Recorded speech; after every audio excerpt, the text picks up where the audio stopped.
Hey guys, Sandy here. Welcome back to my channel. Today is day 5 of May I Scraplift You, which is a series that is started by Crystal Barrett of Pineapple Papers.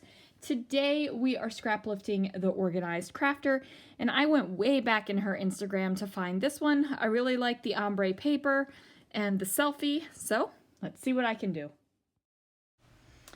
Alright guys, so I am going to start out with my lightest purple ink and my Pink and Main blender brush. Now I am using 3 varying shades of purple, and I'm going to go from light to dark. Now, this is a lot of repetitiveness, but honestly you guys, when I watch YouTube videos and people ink blend backgrounds or do anything like this and they skip through it, it frustrates me because I like to see the magic happen. I like to watch the ink come up. I like to watch it blend, just like I like to watch the embossing, and I like to watch all the techniques. Like I like to see it happen. So I'm going to leave it in here. If you absolutely hate watching me ink blend over and over again, fast forward a little bit. You'll get to the other parts. Now, I am not doing this with a super heavy hand, as to where you're not going to be able to see the white underneath of it. Now, the Scraplift inspiration layout is a solid kind of ombre from light pink to dark pink, and I honestly don't know if that's a piece of patterned paper or if she made that. I mean, I don't usually read the description on Instagram. Do you guys? Like, I don't know. I just like looking at the pretty pictures on Instagram. I usually don't read. I used to. That's how I used to enter Instagram giveaways all the time. But now I just scroll and look at the photos, and if I think it's pretty, I tap it to give it a heart. So that's just the way I do it these days. Now I am finally on to my darkest color. Now, I will tell you, with these blending brushes, I have one for each color. Apparently, I don't have one for orange, is what I discovered the other day. But I do have one for each color, and I have a microfiber cloth that I kind of wipe the excess ink off of, just to get a good amount of that excess ink before I start ink blending. So with this one, I started with the lightest color, ended with the darkest color, and didn't have to kind of like take any of the ink off. You wouldn't want to go from dark to light if you're using the same brush. If you're using different brushes each time, then that probably isn't going to matter as much to you. So I do take this brush with the darker color and kind of bring it all the way up to the top, just as a little bit of an extra bit, and you probably don't even notice it, and that's okay. So I'm going to trim down this photo from a 4x6 to a 3x4, and this is a work selfie. Now, my husband and I send each other selfies all the time, and I know this was the first one I sent him after I got promoted. And that might seem like a weird thing to document, but selfies have been part of our relationship for a long time.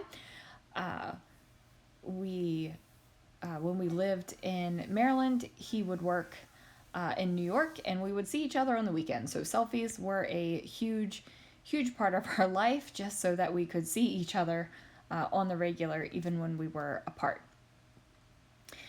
Now, here we are, getting some pop dots up on this die cut, and you just saw me use some Nuvo Deluxe adhesive to map my photo on this glitter stock. And I've said it before, and I'll say it again, and I'll probably keep on saying it.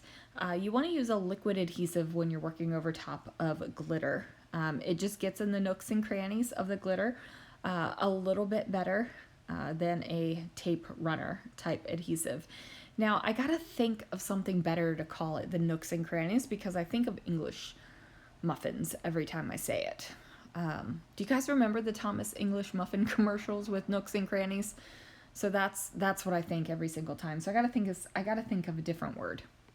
If you got any suggestions, pop them in the comments down below, because I need to figure that out. Now I am using a variety of flowers and leaves. So I'm just trying to kind of make a cluster on this side and then a smaller cluster over at the top. And then of course my title is going to be the hello. And I mess around with this for a little bit. At first I thought I was going to use those darker leaves that were solidly filled, but ultimately I decided that I liked these line drawing ones better. I thought that it gave it a better contrast and a little bit more of that implied texture that goes on there. Since they are all paper, it just kind of looks textured a little bit more than a solidly filled in leaf. So then I'm also going to grab these vellum guys and I'm going to go ahead and pop those down. And I put one on the hello, and then I'm also going to put them on the little floral clusters as well. Now in the Scraplift, her photo, I can't really tell if the photo is smaller and the doily is bigger, but you kind of see the doily all around it. On this one, you're only seeing the doily kind of on the upper right hand side, and I'm okay with that because I am going to finish the title and put some journaling down there in that space where you see the doily in her layout. I pop up the edges of some of these leaves just to give it a little bit of lift. I don't want everything flat. There's definitely a lot of implied texture in this layout, especially with the way the ink blending came out. I don't even know if you could truly call this blending, but it is throwing down ink on the paper. I decided to pop up that purple flower as well, just to give it a little bit of lift off of the page. So now I'm going to figure out what little bits I want to add. One is this August date tab that's in black. I went ahead and pulled out these pink fresh enamel dots because it's got some purple ones on there that I want to use. And then I pull out these black foam thickers, and I'm just going to spell out ETL so that now the title is Hello ETL. Which, in case you didn't know, stands for Executive Team Leader.